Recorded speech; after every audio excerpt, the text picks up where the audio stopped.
ஆன்மீக வகுப்பு அப்படின்னே எனக்கு இந்த வகுப்பை சொல்றதுக்கு கொஞ்சம் கூச்சமா இருக்கு, கொஞ்சம் கஷ்டமா இருக்கு, கொஞ்சம் சங்கடமா இருக்கு. ஏன் அப்படின்னா, இந்த உலக மக்கள்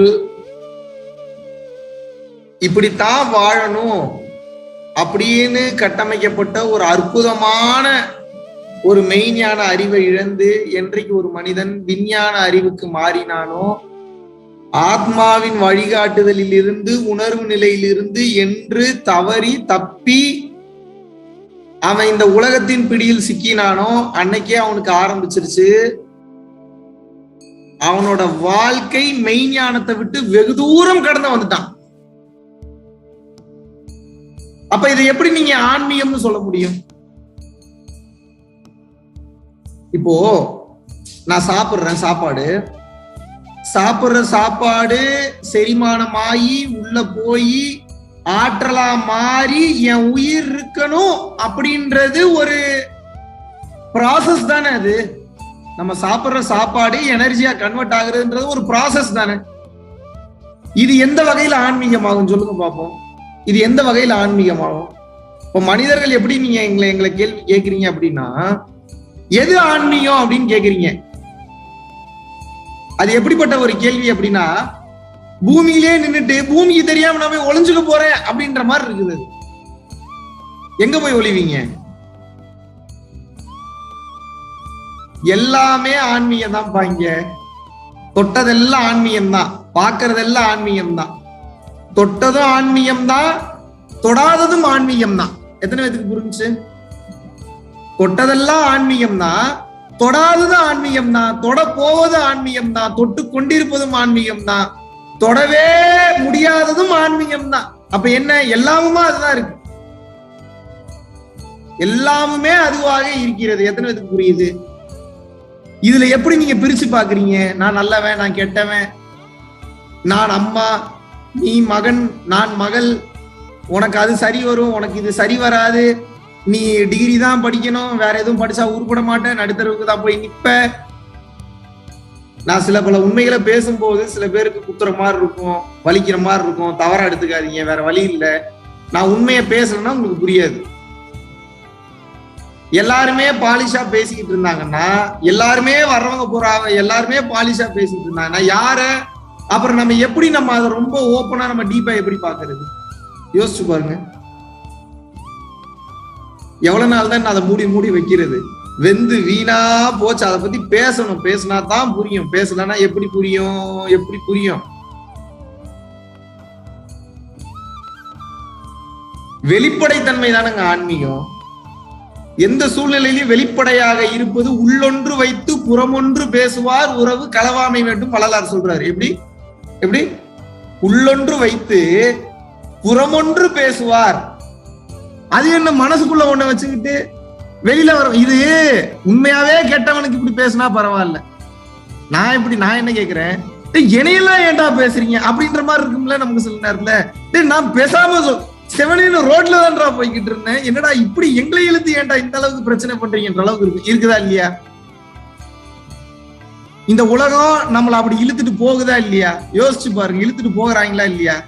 நம்ம வாட்டுக்க பேசாதே, சிவனேன்னு தான்டா போய்கிட்டு இருந்தேன், ஏன்டா என்னை ஏன்டா இதுல இழுத்து கோர்த்து விட்டீங்கன்ற அளவுக்கு மனித வாழ்க்கை தோன்றுதா இல்லையா? நீங்களே யோசிச்சு பாருங்க.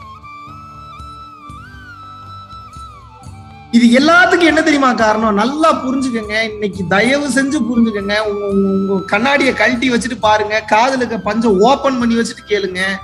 தயவு செய்து அது போய் ஆத்மாவை போய் தொடட்டும். நான் சொல்ற உண்மை இன்னைக்காவது தெளிஞ்சிருங்க, விடிஞ்சிருங்க. ஏன்னா நான் கதறது பூரா அதுக்குதான். இப்பிறவி போய் எப்பிறவி வாய்க்குமோன்னு கஷ்டப்பட்டுக்கிட்டு இருக்கேன் நான். இனி எங்க நீங்க சுத்தி எந்த கிளாஸ் வந்தீங்கன்னா இங்கதான் வந்து நிப்பேன் நான். பிறவி வேண்டாம், பிறவி வேண்டாம், பிறவி வேண்டாம், பிறவி வேண்டாம். ஏன்? இந்த பிறவிலேயே என்ன பண்றதுன்னு தெரியாம முடிச்சுட்டு இருக்கிறீங்க. அடுத்த பிறவில யாரை பார்ப்பீங்க? யார் இருப்பாங்க உங்களுக்கு? அப்கோர்ஸ் பிரபஞ்சம் ஒவ்வொரு கால சூழ்நிலையில இந்த உண்மையை உணர்த்துறதுக்கு ஒவ்வொருத்தங்களும் உருவாக்கி கொண்டு வரத்தான் செய்யும். இன்னைக்கே தெரியலன்னா எப்படி போய் அடுத்த ஜென்மத்துல தெளிவீங்க? எத்தனை பேருக்கு புரியுது? இன்னைக்கே தெரியலன்னா எப்படி அடுத்த ஜென்மத்துல போய் தெளிவீங்க? வர்றவங்க உங்களுக்கு கரெக்டா சொல்லி தருவாங்கன்னு என்ன நிச்சயம் இருக்கு? உங்களுக்கு அமையக்கூடிய சாப்பாடு நல்ல சாப்பாடு தான் கிடைக்குமான்னு தெரியுமா உங்களுக்கு? நான் தெரியாம தான் கேக்குறேன். இப்பவே பில்ஸ் வந்துருச்சு தெரியுமா? சாப்பாடு அந்த பசி அந்த மாதிரி ஒரு ஃபீல் அதை போக்குறதுக்கு பில்ஸ் எல்லாம் இப்ப வந்துருச்சுப்பா.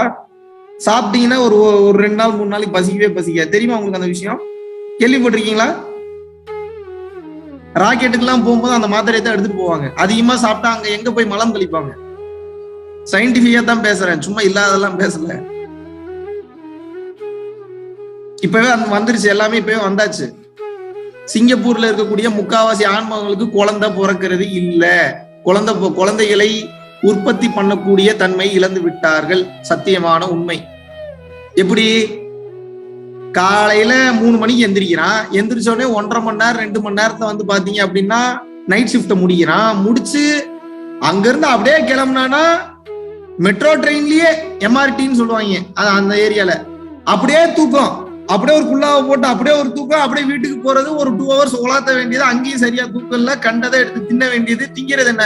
அரிசி என்ன? காட்டியான அரிசி, குதிரைவாளி அரிசி, மாப்பிள்ளை சம்பா அரிசி அவன் திங்கிறான். மறுபடியும் ஆபீஸ்க்கு போக வேண்டியது, விடிய ஒர்க் பண்ண வேண்டியது. மிஷினரி வேர்ல்டு அது. கோடி கோடியா சம்பாதிக்கலாம்.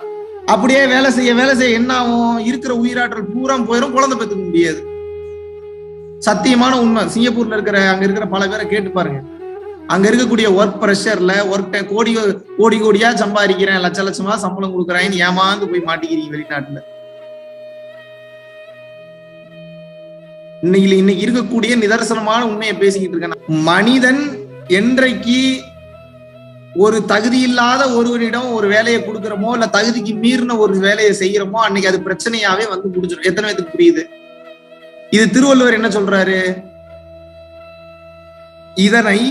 இதனால் இவன் முடிக்கும் என்று ஆய்ந்து அதனை அவன் கண் விடல்ன்றார். இதைத்தான் இப்ப உங்களுக்கு வேற மாதிரி சொன்னேன். எத்தனை பேருக்கு புரிஞ்சு? குவாலிட்டி பார்த்து கரெக்டா உங்க தகுதி தராதரம் பார்த்து ஒவ்வொரு விஷயத்தையும். தகுதி தராதரம்னா முதல்ல என்னன்னு தெரியுங்க. வசதி என்பது தகுதி தராதரம் அல்ல. வசதி என்பது தகுதி தராதரம் என்பது அல்ல. உண்மையான தகுதி என்பது என்ன? 100 கிலோ வெயிட்ட தூக்குங்க போங்க அப்படின்னா தூக்கணும் நீங்க 100 கிலோ வெயிட்ட, அதான் தகுதி. அந்த 100 கிலோ வெயிட் பணமட்டையா, வாழை மட்டையா, தங்க காசா, வைர காசா, வெள்ளி காசான்றதுதான் தராதரம். எத்தனை பேருக்கு புரிஞ்சு? கொடைக்கானலோட ரெஸ்பான்ஸ் வந்து பாத்தீங்கன்னா மக்கள் எல்லாருக்குமே அடுத்த லெவல்ல நிச்சயமாக நாங்களும் நேரடி கிளாஸ் அட்டன் பண்ணணும், நேரடி வகுப்பு அட்டன் பண்ணணும் அப்படின்னு சொல்லி நிறைய என்கொயரிஸ் அந்த வீடியோக்கு அப்புறம் powerful moments of Kodaikanal glimpses and Deeksha அப்படின்னு சொல்லி போட்ட அந்த வீடியோவுக்கு மக்களிடத்துல இருந்து வந்து பாத்தீங்கன்னா அவ்வளவு ஒரு எதிர்பார்ப்பு. சென்னையில நீங்க ரொம்ப ஆவலா எதிர்பார்த்த அந்த நேரடி வகுப்பு வந்து அனௌன்ஸ் பண்ணியிருக்கோம். செப்டம்பர் 25 மற்றும் 26 சனி மற்றும் ஞாயிறு 2 நாள் வகுப்பு எக்ஸ்பீரியன்ஷியல் ப்ரோக்ராம். லிமிடெட் சீட்ஸ் மட்டும் இருக்கிறதுனால, கொஞ்சம் கொரோனா கால கெடுபிடிகள் வேற இருக்கிறதுனால ரொம்ப கம்மியான பீப்புள் தான் அலோவ் பண்றோம் with government rules and regulation. So விருப்பப்படுபவர்கள் தயவு செய்து எவ்வளவு சீக்கிரம் முடியுமோ அவ்வளவு சீக்கிரம் உங்களுடைய ரிசர்வேஷன் பண்ணிக்கங்க. இந்த வாழ்க்கையை மிக சிறப்பா செல்வ வளத்தோட நிம்மதியா ஹாப்பியா எந்த பிரச்சனையும் இல்லாம மன தெளிவோட நிம்மதியோட வாழ்றது எப்படின்றதுக்கு உண்டான அந்த பொக்கிஷத்தை, அந்த சாவியை எல்லாரும் அவ்வளவு சீக்கிரம் ஓப்பனா கொடுக்காத விஷயத்த ரொம்ப ஓப்பனா உங்களுக்கு நான் கொடுக்க போறேன். ஸோ சென்னையில சந்திப்போம் 25 மற்றும் 26 செப்டம்பர் 2021. நன்றி.